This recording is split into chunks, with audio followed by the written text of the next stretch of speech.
யாருக்கும் இல்லாத தைரியம் அவருக்கு மட்டும் வருகிறது. அவர்தான் மேடையிலே தைரியமாக நானும் ஒரு கிறிஸ்தவன் என்று சொல்லக்கூடிய தைரியம் இன்னைக்கு தமிழ்நாட்டிலே இந்தியாவிலே எத்தனை அரசியல் தலைவர்களுக்கு இருக்கும்னு எனக்கு தெரியல. அப்படி சொல்வதற்கான ஒரு மன நிறைவு வேண்டும். எந்த கட்சியினுடைய தலைவர்களும் எந்த முதலமைச்சரும் எந்த அமைச்சரும் ஒரு மதத்திற்கு மட்டுமே சொந்தக்காரர்களாக இருப்பதல்ல, இருக்க முடியாது, இருக்கக்கூடாது. அதை நாமே ஏற்றுக்கொள்ள மாட்டோம். கிறிஸ்தவர்களுக்காக மட்டுமே ஒரு அமைச்சர் இருந்து விட முடியுமா? கிறிஸ்தவர்களுக்காக மட்டுமே ஒரு முதலமைச்சர் இருந்து விட முடியுமா? ஒரு முதலமைச்சர் என்பவர், ஒரு துணை முதலமைச்சர் என்பவர், ஒரு அமைச்சர் என்பவர் சாதி மதம் இனம் எல்லாவற்றிற்கும் அப்பாற்பட்டு அனைவருக்குமான அமைச்சராக இருக்க வேண்டும். ஆனால் அதே நேரத்திலே ஒவ்வொருவரும் என்ன உணர வேண்டும் என்று சொன்னால் அவர் எனக்கான முதலமைச்சர் என்று உணர வேண்டும். தமிழகத்திலே இருக்கின்ற கிறிஸ்தவர்கள் இவர் எங்களுக்கான முதலமைச்சர் என்று உணர வேண்டும். தமிழகத்திலே இருக்கின்ற இஸ்லாமியர்கள் இவர் எங்களுக்கான முதலமைச்சர் என்று உணர வேண்டும். தமிழகத்திலே இருக்கின்ற பெரும்பான்மை மதத்தை சார்ந்த இந்துக்கள் இவர் எங்களுக்கான முதலமைச்சர் என்று உணர வேண்டும். அப்படிப்பட்ட முதலமைச்சரால் தான் சமூக நீதியை செய்ய முடியும். அதைத்தான் கலைஞர் செய்தார், அதைத்தான் தளபதி செய்தார். அந்த வழியில் தான் உதயநிதி நடக்கிறார். அதே கூட்டத்திலே சொல்லுகிறார், என்னை கிறிஸ்தவனாக பார்த்தால் நான் கிறிஸ்தவன், என்னை இஸ்லாமியனாக பார்த்தால் நான் இஸ்லாமியன், நான் முகமதியனாக பார்த்தால் நான் முகமதியன் என்று சொல்றார். நான் கேட்கிறேன் எடப்பாடி அவர்களிடம் அல்லது இங்கே கிறிஸ்துமஸ் விழாவை கொண்டாடுகின்ற மற்ற அரசியல் கட்சி தலைவரிடம் கேட்கிறேன். அடிக்கடி கேட்கிறாங்க. இன்னைக்கு கூட ஒரு டேட் கூட ஒரு தலைவர் பேசியிருக்காரு, சிறுபான்மை மக்கள் எங்களுக்கு ஓட்டு போடுவதே இல்லை என்று. இன்னும் சில பேர் சொல்றாங்க திராவிட முன்னேற்ற கழகம் ஜெயிப்பதற்கு கூட்டணி தான் காரணம் என்று சொல்கிறார். அது ரெண்டுமே தவறு. திராவிட முன்னேற்ற கழக கூட்டணி ஜெயிப்பதற்கு நம்பர் காரணம் அல்ல, திராவிட முன்னேற்ற கழகத்தினுடைய கூட்டணியினுடைய கொள்கை காரணம். அந்த கொள்கை வெற்றி பெற்றிருக்கிறது, அந்த கொள்கை வெற்றி பெற்றிருக்கிறது. அதுதான் அருமையாக சொன்னார். இந்த நாட்டிலே இன்று நடக்கிற யுத்தம் என்பது இந்திய அரசியல் சாசன சட்டத்திற்கும் மனு தர்மத்திற்கும் நடக்கின்ற போட்டி. இதிலே நாம் எங்கே நிற்கிறோம்? நாம் அரசியல் சாசன சட்டத்தின் பக்கம் நிற்கிறோம். அரசியல் சாசன சட்டத்தை வலியுறுத்துகின்ற இந்தியா கூட்டணியின் பக்கம் நிற்கிறோம், ஜனநாயகத்தின் பக்கம் நிற்கிறோம், சமூக நீதியின் பக்கம் நிற்கிறோம், மதச்சார்பின் பக்கம் நிற்கிறோம், எல்லோரையும் உள்ளடக்கிய பொருளாதார வளர்ச்சியின் பக்கம் நிற்கிறோம். ஆகவேதான் இன்று தளபதி ஸ்டாலின் அவர்களுடைய ஆட்சி தொடர வேண்டும் என்று எண்ணுகிறோம். ஆகவே அதுதான் கருத்தே ஒழிய அந்த கொள்கை நிலைப்பாட்டை தான் இன்று நாம் எதற்காக நம்முடைய திராவிட இளவலை பாராட்டுகிறோம் என்று சொன்னால், இந்த கொள்கை தடத்திலே இந்த வயதிலே நீர்த்து போகாத ஒரு இளைஞராக அடையாளம் காணப்பட்டிருக்கின்றவர்களில் வரும் தலைவர்களில் அவர் ஒருவர். அவர்தான் சனாதனத்தை எதிர்த்து முதல் குரல் கொடுத்தார். இந்த நாடே யாருமே உச்சரிக்க பயந்த அந்த வார்த்தையை மிக தைரியமாக உச்சரித்தார். அதுல பின்வாங்க மாட்டேன்னு சொன்னார். ஆகவேதான் அதை போன்ற ஒரு நிலைப்பாட்டை எடுத்திருக்கிற ஒரு தலைவனை அடையாளம் கண்ட உடனே ஆஹா, இது 50 ஆண்டு பயணம் அல்ல, இது 70 ஆண்டு பயணம் அல்ல, இன்னும் 100 ஆண்டு பயணத்திற்கான தலைமை வந்துவிட்டது என்கிற நம்பிக்கை வருகின்ற போதுதான் அந்த தலைமையை நாம் கடந்த 10-15 நாட்களாக நம்முடைய துணை முதலமைச்சருக்கு ஏகப்பட்ட டிமாண்ட். வழக்கமாக இந்த கிறிஸ்துமஸ் சீசனிலே குருக்களுக்கும் பேராயர்களுக்கும் தான் பெரிய டிமாண்ட் இருக்கும். ஆனால் இந்த முறை துணை முதலமைச்சரை வைத்துத்தான் கிறிஸ்துமஸ் விழா நடத்துவது என்று பல திருச்சபைகளிலே மிகப்பெரிய முடிவோடு இருக்கிறார். நானே அவரோடு 3வது விழாவாக கலந்து கொள்கிறேன். கோயம்புத்தூரிலே ஒரு அருமையான விழாவிலே கலந்து கொண்டார். நேற்றைய தினம் நம்முடைய அமைச்சர் சேகர் பாபு அவர்கள் துறைமுகம் தொகுதியிலே இதை போன்ற ஒரு எழுச்சிமிக்க விழாவை மிக சிறப்பாக நடத்தினார். நாளைய தினம் தம்பி சுபேர்கான் அவர்களுடைய ஒருங்கிணைப்பிலே நம்முடைய மாண்புமிகு முதலமைச்சர் அவர்கள் கலந்து கொள்ளக்கூடிய கிறிஸ்துமஸ் பெருவிழா நடக்கிறது. இந்த விழாக்களை எல்லாம் ஏதோ ஆட்சியிலே இருப்பதற்காகவோ அதிகாரத்திலே இருப்பதற்காகவோ ஏதோ வெறும் அடையாளமாகவோ நடத்துகின்ற பண்பாட்டை கொண்டதல்ல இந்த தொடர்பான விழா கொண்டாட்டங்கள். நான் அமைச்சர் தாமு அன்பரசன் அவர்களோடு இது 7வது ஆண்டு என்று எண்ணுகிறேன். இந்த விழா எப்படி பரிணாம வளர்ச்சி பெற்றது என்பதை நான் பார்த்து கொண்டே இருக்கிறேன். ஒரு 7 ஆண்டுகளுக்கு முன்னால் அவர் அழைத்தார். இந்த கிறிஸ்துமஸ் சமயத்திலே யாருமே கவலைப்படாத, யாருமே நினைத்து பாராத ஒரு காரியத்தை செய்தார். கிராமங்களிலே சிறிய காலனி பகுதிகளிலே தேவாலய பணியாளர்களை செய்து கொண்டிருக்கின்ற அந்த பாதிரியார்களை அழைத்து அத்தனை பேருக்கும் புத்தாடை கொடுத்து அத்தனை பேருக்கும் பண முடிப்பு கொடுத்து அவர்களை ஆதரிக்கின்ற மகத்தான விழாவை 7 ஆண்டுகளுக்கு முன்னால் நடத்தினார். அந்த விழாவிலும் நான் கலந்து கொண்டேன். அந்த விழாதான் இன்று பரிணாமம் அடைந்து இப்பொழுது ஆயிரக்கணக்கான பேருக்கு நலத்திட்ட உதவி வழங்குகின்ற விழாவாக வந்திருப்பதை நான் பார்க்கிறேன். நம்முடைய முதலமைச்சரும் சரி, நம்முடைய பேராயர் அவர்கள் சொன்னார்கள், தலைவர் கலைஞர் அவர்கள் கிறிஸ்துமஸ் விழாவிலே கலந்து கொள்கின்ற போது எவ்வளவு மகிழ்ச்சியாக வந்து கலந்து கொண்டிருப்பார் என்று நான் அருகில் இருந்து பார்த்தவன். ஏறக்குறைய 15 ஆண்டுகள் அவர்களோடு கிறிஸ்துமஸ் விழாவிலே கலந்து கொள்ளக்கூடிய வாய்ப்பினை நான் தொடர்ந்து பெற்றவன். இன்று தலைவர் இந்த கிறிஸ்துமஸ் விழாவை எல்லோரும் கொண்டாடுகிறார். நேற்று கூட நம்முடைய எதிர்க்கட்சி தலைவர் கொண்டாடி இருக்கிறார். பிரதமர் கூட டெல்லியிலே இதை போல ஒரு குடில் ஏற்பாடு செய்து அதற்கு முன்னால் அவரும் ஒழுங்குபடுத்தி ஏற்றி இருக்கிறார். இன்னும் பல அரசியல் தலைவர்கள் கிறிஸ்துமஸ் விழாவை கொண்டாடுகிறார்கள். ஆனால் அந்த விழாக்களுக்கெல்லாம் இல்லாத வேறுபாடு என்ன இந்த விழாவுக்கு என்றுதான் சிந்தித்து பார்க்க வேண்டும். இந்த மக்கள் பேராயர் சின்னப்பா அவர்கள் சொன்னது போல டாக்டர் தலைவர் கலைஞர் அவர்களோடு உணர்ச்சி ரீதியாக ஒன்றுபட்ட மக்கள் இந்த சிறுபான்மை கிறிஸ்தவ மக்கள். இது ஏன் சொல்றேன்னா,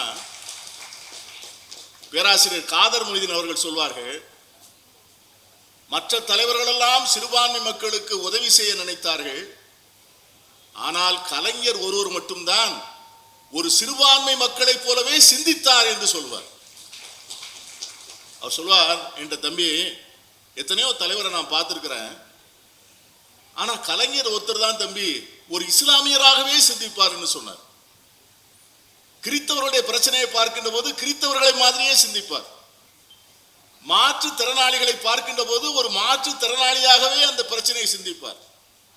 சமூகத்திலே நலிந்தவர்களுடைய பிரச்சனைகளை தனது பிரச்சனையாக்கி, அந்த வலியை தனது வலியாக்கி, அந்த வேதனையை தானே உள்ளார உணர்ந்து அந்த வேதனைக்கு மருந்து தேடுகின்ற அந்த தாயுள்ளம் கொண்ட கலைஞருடைய வாரிசாகத்தான் இன்று நம்முடைய துணை முதலமைச்சரை நாம் பார்க்கிறோம். ஆகவேதான் யாருக்கும் இல்லாத தைரியம் அவருக்கு மட்டும் வருகிறது. அவர்தான் மேடையிலே தைரியமாக நானும் ஒரு கிறிஸ்தவன் என்று சொல்லக்கூடிய தைரியம் வந்து இன்னைக்கு தமிழ்நாட்டிலே இந்தியாவிலே எத்தனை அரசியல் தலைவர்களுக்கு இருக்கும்னு எனக்கு தெரியல. அப்படி சொல்வதற்கான ஒரு மன நிறைவு வேண்டும். எந்த கட்சியினுடைய தலைவர்களும் எந்த முதலமைச்சரும் எந்த அமைச்சரும் ஒரு மதத்திற்கு மட்டுமே சொந்தக்காரர்களாக இருப்பது அல்ல, இருக்க முடியாது, இருக்கக்கூடாது. அதை நாமே ஏற்றுக்கொள்ள மாட்டோம். கிறிஸ்தவர்களுக்காக மட்டுமே ஒரு அமைச்சர் இருந்து விட முடியுமா? கிறிஸ்தவர்களுக்காக மட்டுமே ஒரு முதலமைச்சர் இருந்து விட முடியுமா? ஒரு முதலமைச்சர் என்பவர், ஒரு துணை முதலமைச்சர் என்பவர், ஒரு அமைச்சர் என்பவர் சாதி மதம் இனம் எல்லாவற்றிற்கும் அப்பாற்பட்டு அனைவருக்குமான அமைச்சராக இருக்க வேண்டும். ஆனால் அதே நேரத்திலே ஒவ்வொருவரும் என்ன உணர வேண்டும் என்று சொன்னால் அவர் எனக்கான முதலமைச்சர் என்று உணர வேண்டும். தமிழகத்திலே இருக்கின்ற கிறிஸ்தவர்கள் இவர் எங்களுக்கான முதலமைச்சர் என்று உணர வேண்டும். தமிழகத்திலே இருக்கின்ற இஸ்லாமியர்கள் இவர் எங்களுக்கான முதலமைச்சர் என்று உணர வேண்டும்.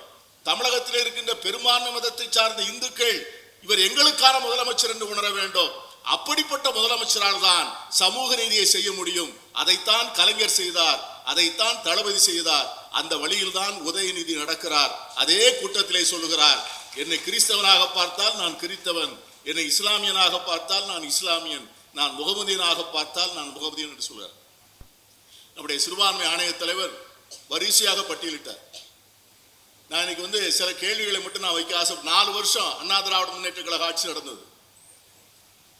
இன்னைக்கு வந்து இது ஒரு கிறிஸ்தவ கல்வி நிறுவனம், சிறுபான்மை கல்வி நிறுவனம். இந்த மான்ஃபோர்டு நிறுவனத்துடைய பிரின்சிபல் இங்க உட்கார்ந்துருக்கிறார்.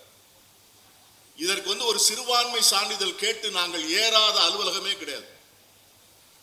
ஒரு சிறுபான்மை சான்றிதழ் வாங்க வேண்டும் என்று சொன்னால் கடைசியில் உச்ச நீதிமன்றத்தில் போய் வழக்கு தொடர்ந்து 8 லட்சம் ரூபாய் கொடுத்து வாதாடி தேசிய ஆணையத்திடமிருந்து தான் அந்த சான்றிதழை பெற வேண்டும். அமைச்சர் எடப்பாடி அவர்கள் முதலமைச்சராக இருக்கின்ற போது நான் கேட்கிறேன், எத்தனை சிறுபான்மை கல்வி நிறுவனங்களுக்கு நீங்கள் அது சிறுபான்மை கல்வி நிறுவனங்கள் என்று சான்று வழங்கினீர்கள் என்று நான் கேட்க ஆசைப்படுகிறேன். ஒரு சிங்கிள் இன்ஸ்டிடியூஷன் 4 வருஷம் முதலமைச்சராக இருந்திருக்கிறார். ஒரே ஒரு கல்வி 6000 கல்வி நிறுவனங்கள் நடத்துகிறார்கள். சிறுபான்மை சமூகத்து மக்கள் சாதி மதம் இனம் கடந்து அத்தனை பேருக்குமான கல்வி நிலையங்களாக நடத்துகிறார்கள். அந்த 6000 கல்வி நிறுவனங்களிலே can you spot out a single institution? நாங்கள் தான் ஆணையத்திடம் கேட்டோம், தீர்மானம் போட்டோம், முதலமைச்சருடைய பார்வை கொண்டு போனோம். முதலமைச்சர் உடனே இதை பார்த்த உடனே அதிர்ந்து போனார். இது எப்படின்னு கேட்டார். இப்படித்தாங்க நடக்குதுன்னு சொன்னோம் தளபதி. உடனே இதற்காக ஒரு ஏற்பாடு செய்ய வேண்டும் என்று கேட்டோம். இதற்காக ஒரு தனி கமிட்டி ஒன்று போடணும், அவர்கள் கேட்ட உடனே சான்றிதழ் கொடுக்கணும்னு கேட்டோம். நம்முடைய அமைச்சர்கள் கூட சில பேர் எதிர்த்தார்கள். ஏனென்றால் சில அமைச்சருடைய அதிகாரங்கள் கூட அதிலே பறிபோகின்றன. அவர்களெல்லாம் வந்து சொன்ன பிறகும் கூட முதலமைச்சர் ஒத்துக்கொள்ளவில்லை. சிறுபான்மை மக்கள் செய்கிற கல்வி சேவைக்கு அவர்கள் இதமான சிரமங்களை மேற்கொள்ளக்கூடாது, அவர்கள் கேட்ட உடனே இந்த சான்றிதழ் கிடைக்க வேண்டும் என்று சொல்லி அந்த எம்பவர்ட் கமிட்டி என்று அமைத்தார். உங்க பக்கத்துல சென்ட் தாமஸ் மவுண்ட் இருக்கு, இந்த பக்கத்துல தான் தோமையார் வந்து கால் பதித்த மலை, அதுல இருக்கிற ஒரு ஆலயம் நம்முடைய கருணாநிதிக்கு தெரியும். அதற்கு வந்து கடந்த ஆண்டு 1 கோடி ரூபாய் கொடுத்தார் நண்பர்களே. அந்த பணி இன்று முடிந்திருக்கிறது. அந்த பேராலயத்தில் 1 கோடி ஆக்கணும், அதிகமாக்கணும். முதல்ல 1 கோடி கொடுத்து 2 கோடி ஆக்கணும். எவ்வளவு பெரிய பணிகள். நான் கேட்கிறேன், எடப்பாடி அவர்களிடம் அல்லது இங்கே கிறிஸ்துமஸ் விழாவை கொண்டாடுகின்ற மற்ற அரசியல் கட்சி தலைவரிடம் கேட்கிறேன். அடிக்கடி கேட்கிறாங்க. இன்னைக்கு கூட ஒரு டேட் கூட ஒரு தலைவர் பேசியிருக்காரு, சிறுபான்மை மக்கள் எங்களுக்கு ஓட்டு போடுவதே இல்லை என்று. இன்னும் சில பேர் சொல்றாங்க திராவிட முன்னேற்ற கழகம் ஜெயிப்பதற்கு கூட்டணி தான் காரணம் என்று சொல்கிறார். அது ரெண்டுமே தவறு. திராவிட முன்னேற்ற கழக கூட்டணி ஜெயிப்பதற்கு நம்பர் காரணம் அல்ல, திராவிட முன்னேற்ற கழகத்தினுடைய கூட்டணியினுடைய கொள்கை காரணம். அந்த கொள்கை வெற்றி பெற்றிருக்கிறது, அந்த கொள்கை வெற்றி பெற்றிருக்கிறது. அதுதான் அருமையா சொன்னார். இந்த நாட்டிலே இன்று நடக்கிற யுத்தம் என்பது இந்திய அரசியல் சாசன சட்டத்திற்கும் மனு தர்மத்திற்கும் நடக்கின்ற போட்டி. இதிலே வந்து நாம் எங்கே நிற்கிறோம்? நாம் அரசியல் சாசன சட்டத்தின் பக்கம் நிற்கிறோம். அரசியல் சாசன சட்டத்தை வலியுறுத்துகின்ற இந்தியா கூட்டணியின் பக்கம் நிற்கிறோம். ஜனநாயகத்தின் பக்கம் நிற்கிறோம். சமூக நீதியின் பக்கம் நிற்கிறோம். மதச்சார்பின் பக்கம் நிற்கிறோம். எல்லோரையும் உள்ளடக்கிய பொருளாதார வளர்ச்சியின் பக்கம் நிற்கிறோம். ஆகவேதான் இன்று தளபதி ஸ்டாலின் அவர்களுடைய ஆட்சி தொடர வேண்டும் என்று எண்ணுகிறோம். ஆகவே அதுதான் கருத்தே ஒழிய அந்த கொள்கை நிலைப்பாட்டை தான் இன்று நாம் எதற்காக நம்முடைய திராவிட இளவலை பாராட்டுகிறோம் என்று சொன்னால், இந்த கொள்கை தடத்திலே இந்த வயதிலே நீர்த்து போகாத ஒரு இளைஞராக அடையாளம் காணப்பட்டிருக்கின்றவர்களில் வரும் தலைவர்களில் அவர் ஒருவர். அவர்தான் சனாதனத்தை எதிர்த்து முதல் குரல் கொடுத்தார்.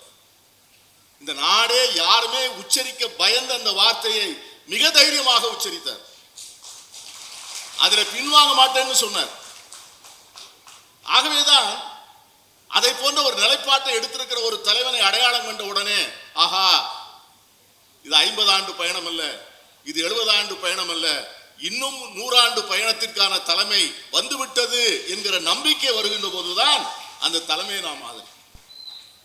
ஆகவேதான் இன்னைக்கு வந்து இயேசு பிறப்பினுடைய அருமையான நாளில கிறிஸ்துவ பெருங்குடி மக்களை பார்த்து மகிழ்ச்சியை கொண்டாடுகின்ற ஒவ்வொரு இடமாக போய் வருகிறார். அவர்களுக்கு இந்த விழாவின் மூலமாக என்ன சொல்லுகிறார்? வெறும் விழாக்கால கொண்டாட்ட மகிழ்ச்சி மட்டுமல்ல, உங்களோடு நாங்கள் இருக்கிறோம்.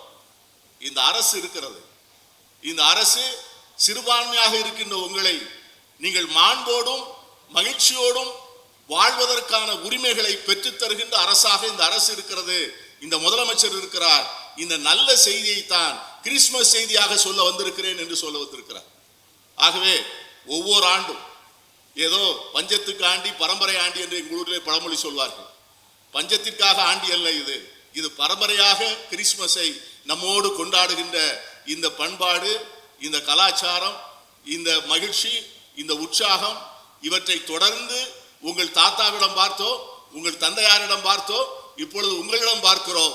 உங்களையும் உங்களோடு வருகின்ற அந்த பயணத்திலே தொடர்ந்து நடப்போம் என்று சொல்லி இறைவனுடைய அருளால் இந்த கிறிஸ்துமஸ் சமூக நீதியினுடைய கிறிஸ்துமஸாக, சமத்துவத்தினுடைய கிறிஸ்துமஸாக, சமய சார்பின்றி எல்லா மக்களையும் ஒன்றிணைக்கின்ற ஒற்றுமையினுடைய கிறிஸ்துமஸாக விளங்குவதற்கு என் நல்வாழ்த்துக்களை தெரிவித்து அண்ணன் தாமு அன்பரசன் அவர்களுக்கும் தம்பி ஆல்பர்ட் அவர்களுக்கும் ஜோசப் ராவத் அவர்களுக்கும் பாராட்டுகளை தெரிவித்து விடைபெறுகிறேன். நன்றி.